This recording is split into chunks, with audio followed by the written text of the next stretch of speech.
Stark images teaching San Diego students about conflict and need on the other side of the world. The program inspiring them to change lives. And San Diego lifeguards voting on a proposed contract. The on-the-job hazards prompting them for more coverage and the benefits that may be unprecedented.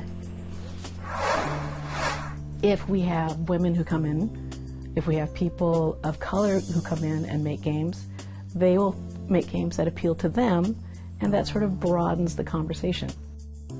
Changing the game and adding coder to their resumes. The women who are helping to close the gender gap in technology. KPBS Evening Edition starts right now.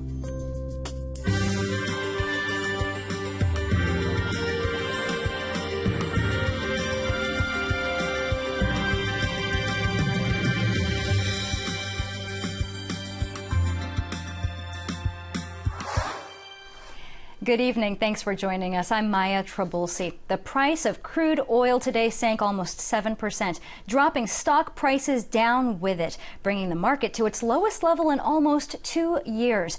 Energy companies suffered the brunt of it, putting more stress on an industry that has already been hit with bankruptcies and layoffs.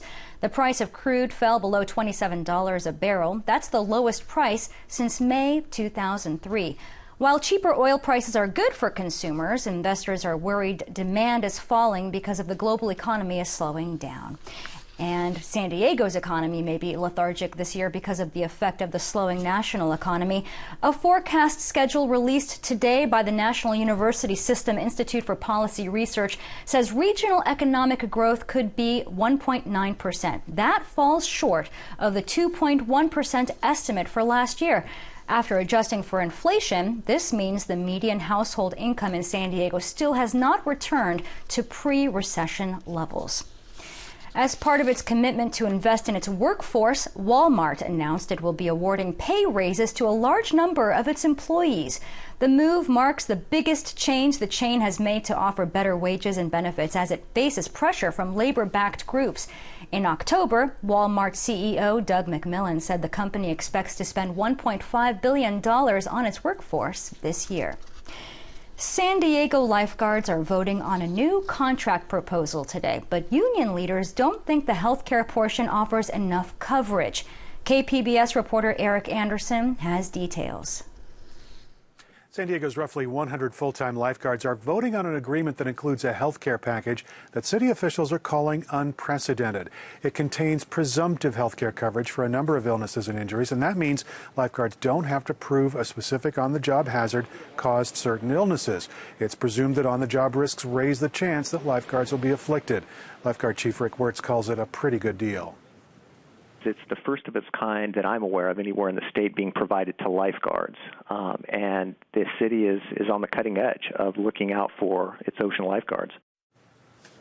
But lifeguard union spokesman Ed Harris says the agreement falls short in two key areas. It doesn't offer presumptive coverage for heart ailments or cancer. And he says sick lifeguards shouldn't have to prove on-the-job hazards made them ill. San Diego lifeguards have more responsibilities than any other lifeguard agency in the world. We do cliff rescue, river rescue. We have 3 fire boats, so we fight marina fires as well as boat fires. Harris says lifeguards should have the same coverage as firefighters or other first responders. He says the union will continue to fight for the benefits in future contracts, and in the meantime, he says they may ask state lawmakers to require cities to offer that protection. The legislature did that back in 2014, but the measure was vetoed by Governor Jerry Brown. Eric Anderson, KPBS News. Urban agriculture could soon become easier in San Diego. The city's Smart Growth and Land Use Committee today approved a program to give tax breaks to community gardens developed on blighted land. Councilman Scott Sherman's office introduced the ordinance. He says the project is about more than just healthy eating and access to fresh produce. I know in the community garden where I have my plot, it's a sense of community gathering. You know, people show up there for different events. We have everybody come together. You know, we have pumpkin smashes after Halloween. We have all kinds of spring events and cleanups and those type of things. But it brings people in the community together, and it gives them a chance to interact in a place where maybe they wouldn't ordinarily interact. And San Diego has more than 24 community gardens. One of the oldest in Pacific Beach closed on December 31st. Organizers have complained about the difficulty in finding new land to replace it. The tax incentive program still has to be approved by the full City Council and the County Board of Supervisors. The Navy wants to show off its progress toward using more renewable fuels. They're sending an aircraft carrier group to sea with a range of fuels that include less oil and diesel. KPBS's Steve Walsh has this report. Behind me are a bank of solar panels that are being used by the Marine Corps. This is part of the send-off for the Great Green Fleet. Secretary of the Navy Ray Mabus was here along with Tom Vilsack, Secretary of Agriculture. This is 2016. Our goal is to be at 50% by 2020. And by doing this, this is a huge step. This is a huge victory. The Great Green Fleet is a follow-up to a test in 2012 where the Navy paid $26 a gallon for biodiesel. Mabus was quick to point out that the price has dropped to $2.05 a gallon. Still, not enough for critics who see oil prices dropping even farther. Sending a carrier group into service with a mix of biofuels is progress for advocates like Secretary Vilsack, who want to create a market for American agriculture. We're talking about hundreds of thousands of jobs that are connected to this particular industry. It helps to stabilize the price of crops. Though the fleet is rolling out today, some of these ideas are still in the drawing stages. We'll find out whether or not they'll be incorporated into the Great Green Fleet in coming years. From North Island, this is Steve Walsh, KPBS News. Scientists have been keeping Earth's temperature records for 136 years. Today, the National Oceanic Atmospheric Administration, along with NASA, announced that 2015 was by far the hottest year to date. Scientists blame man-made global warming for the new record. The agency said for the first time, Earth is 1.8 degrees Fahrenheit warmer than pre-industrial times. All clear in San Diego for weather. We're looking at mild seasonal temperatures for this time of year. Molly Cochran has more on when we may see rain and snow in tonight's KPBS weather report. Well, the cloud cover and showers continue across Northern California. As we take a look at our radar and satellite, you can see where some of those showers continue north of San Francisco and also the thick cloud cover. But farther off to the south, it's been a pretty nice day from LA into San Diego, and we will stay quiet for the rest of tonight. So here's a look into San Diego County over the past 6 hours. Nothing but smooth sailing, so we won't have to worry about any weather-related delays on the commute home from work. San Diego, Chula Vista, into the Oceanside area as well. So it is going to be quiet for the overnight hours. We had some thick cloud cover last night. That's all exiting the region. Our temperature is also going to be reflecting where they should be for this time of year. Lower 50s in San Diego, also there in Chula Vista, right around 45 in Alpine, 43 in Ramona, in Mount Laguna a little bit cooler with a low of 35. As we head into the later half of the week, the mild conditions really going to be winning out across much of California, so our temperatures coming up a few degrees across much of the area. Also looking at some additional sunshine, so hopefully you can make those outdoor plans happen. Now we are going to be watching the next front approach northern and into central California for the later half of Thursday and into Friday. I think our shot at some cloud cover and some shower activity going to be arriving on Saturday. So the next system going to be digging farther off to the south, and that's when we'll have the chance for that cloud cover to increase, also with a shower around. So something to keep in mind if you have any start of the weekend plans across the immediate coastline. Our temperature on Saturday coming in at 64, but we'll be back to some sunshine by Sunday. As we head farther inland, temperatures going to be in the 70s for Thursday, so coming up a few degrees above average for this time of year. 68 on Friday with partly sunny skies. Then we will also tap into the cloud cover and the slight chance to see a shower for Saturday with our daytime high of 65 degrees. Here's a look across the mountainous regions. Temperatures in the mid-50s for Thursday, upper 50s on Friday. We're looking at the chance for some snow showers by Saturday. Temperatures in the afternoon in the upper 40s, but our overnight low going to be right around the freezing mark. So a few slick spots across the mountain passes, but elsewhere things are looking pretty good. Here's a look at the desertous region. Clouds and sunshine for Friday, temperature of 72. We'll also see the increase in cloud cover with the chance for a few showers by Saturday. Some sun and clouds return for Sunday with our daytime highs in the upper 60s. Molly Cochran, KPBS News. A potential shakeup is stirring at the California Coastal Commission. The agency that manages development along California's coast may dismiss its top executive. In a letter released today, the commission's chairman, Steve Kinsey, notified Executive Director Charles Lester that the panel will consider whether to fire him next month, with no reason given for the proposed dismissal. The commission has been at the center of clashes, including a lawsuit after banning captive killer whale breeding at SeaWorld. Get ready for a positive change at the airport. A new rental car center opened to the public today. It's a 2 million square foot facility that will be a central hub for 14 rental car companies. Passengers will be shuttled from the terminals by alternative fuel buses that will replace 81 buses operated by the rental companies. Airport officials hope this change will reduce congestion and rental car traffic along North Harbor Drive. The building is also a candidate for a sustainability certification. Former San Diego Mayor Bob Filner, who left town in disgrace after a series of sexual harassment allegations that resulted in 90 days of house arrest, has broken his silence. And he maintains that he never sexually harassed anyone. Filner reached out to Voice of San Diego reporter Lisa Halverstadt to talk his disappointment with the city's handling veteran homelessness. Halverstadt says while Filner now lives in LA, he still has legal ties to San Diego.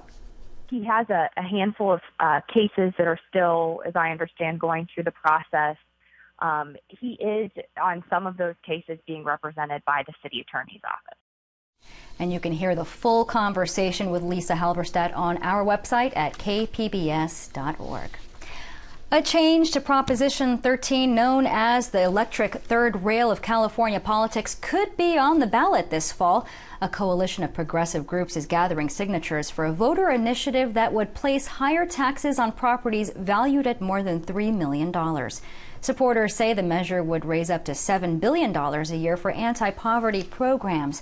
Opponents say the measure would hurt commercial property owners and small businesses. Programs that would be funded by the measure include early childhood education, job training, and welfare. A signature gathering campaign to increase California's cigarette tax has begun. The initiative calls for raising the tax to $2 per pack and putting equivalent taxes on other tobacco products like e-cigarettes. Backers, including educators, are looking to put the measure on the 2016 ballot to let voters decide. They say use of e-cigarettes among teens tripled between 2013 and 2014 and continues to grow.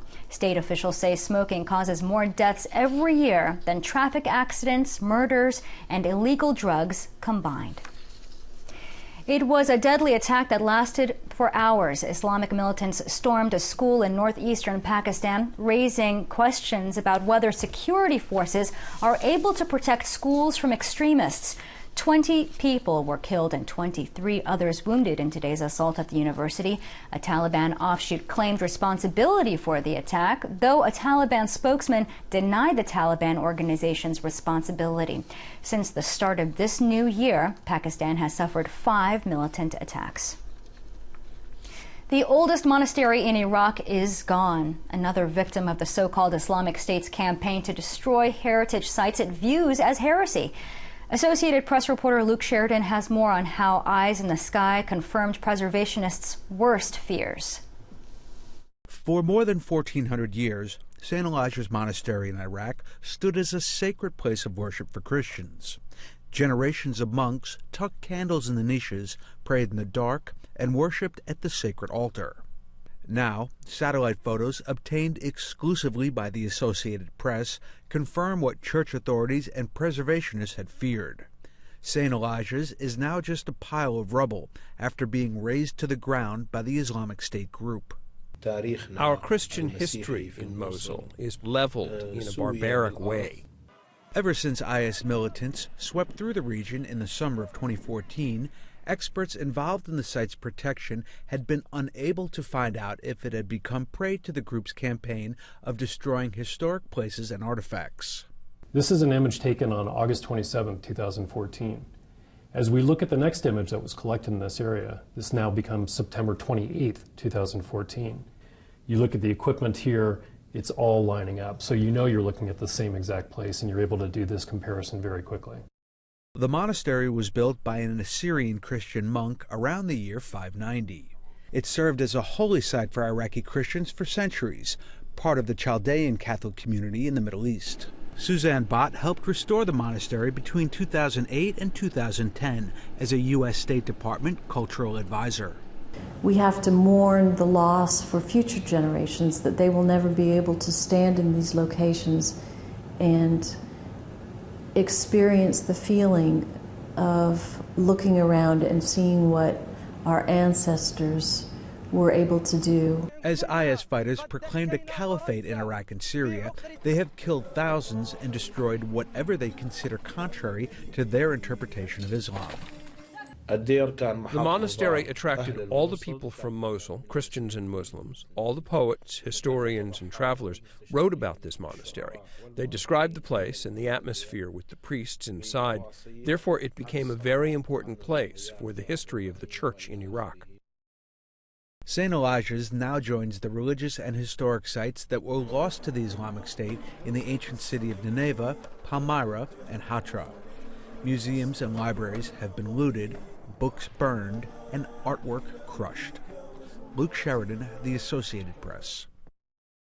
Taking aim at technology supporting the growing problem of human trafficking, Sacramento lawmakers say they're introducing a way to stop criminals from hiding behind their cell phones.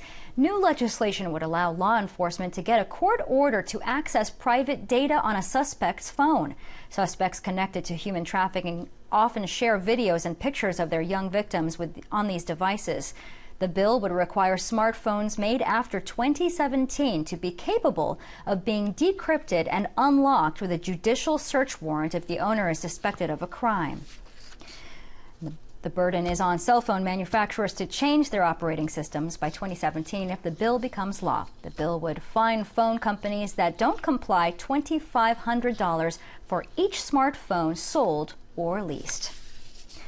War, genocide, and sex trafficking are just some of the issues being addressed by a group of high school students. KPBS education reporter Matt Bowler says students are being taught to empower themselves in order to change the world.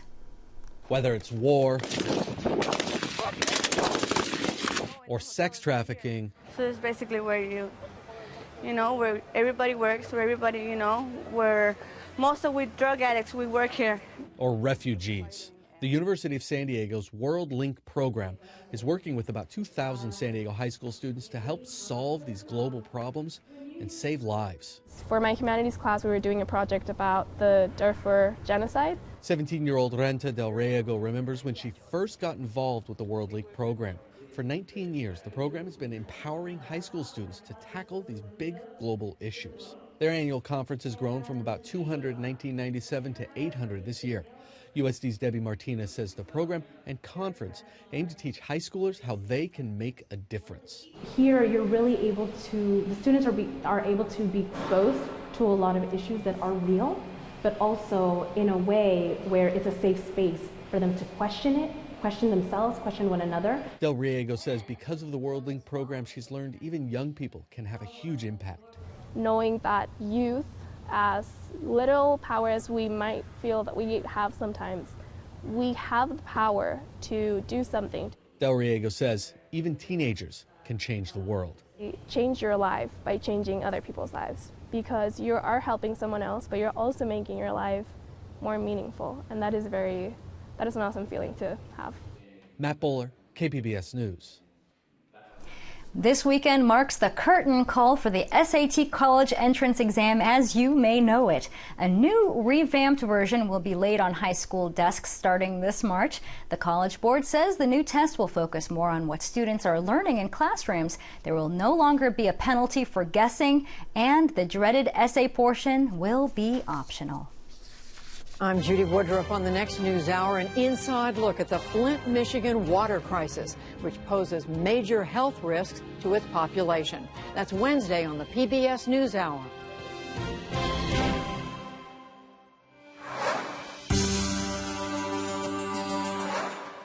On the technology desk, more women are adding terms like coder and game developer to their resumes. But the industry still has a long way to go to reach gender equality. As Sasha Ann Simons reports, last year women made up 22% of the game developer workforce, but that's double the number of women in the field in 2009. I scheduled the meetup, I scheduled first class, and we got the traction right away. The expression girl code has a different meaning for the members of Girl Develop It. The national nonprofit is working hard to close the gender gap in technology. I always been, kind of techie kid. I was, one of those kids that plugs all the VHS at home and, assembles computers. Lena Levine founded the group's Buffalo chapter nearly 2 years ago. From beginner to advanced, its workshops are almost always sold out. The classes are in-depth, and Girl Develop It offers scholarships to help make them more affordable. STEM like HTML, CSS, intro to the web concepts, intro to JavaScript, so all the basics that you need for pretty much any coding job. We have had one lady get a job as a junior programmer, so. Yeah.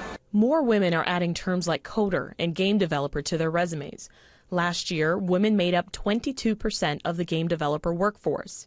That was double the 11.5% of females in the field in 2009. That says we've made progress, but we still have a long way to go. A very long way to go. Now, the number of women who actually play games is 50%.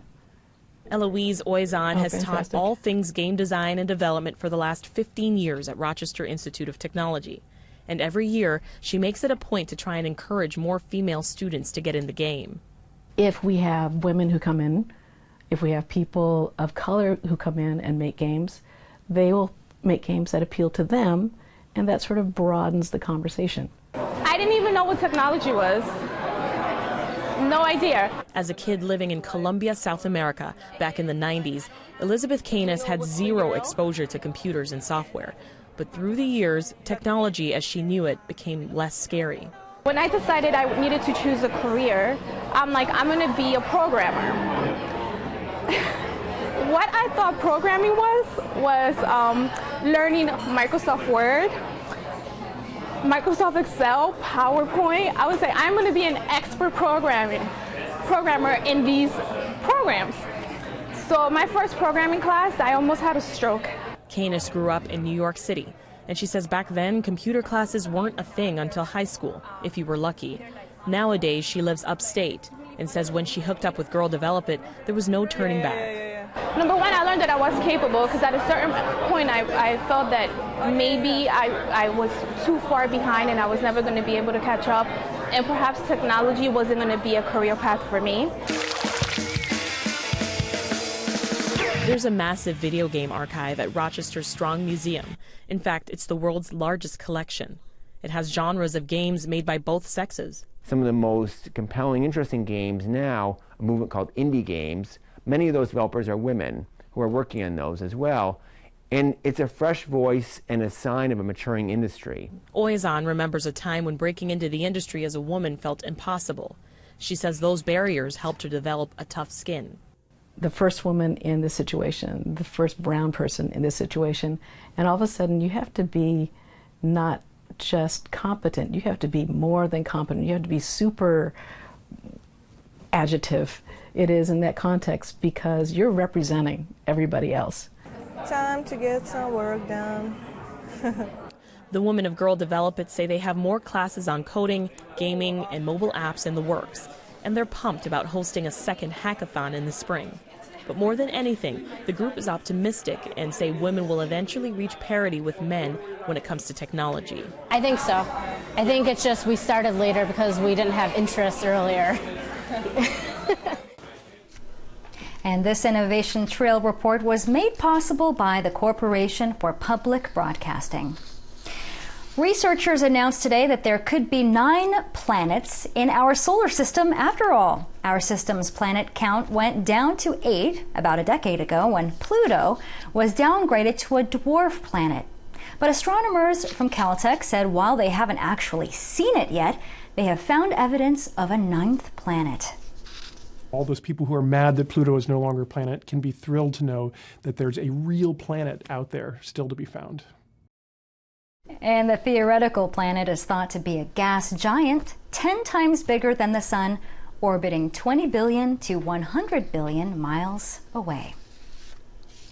And here's a look at what we're working on for tomorrow in the KPBS newsroom. For a record 14th time, California Governor Jerry Brown will deliver his State of the State address.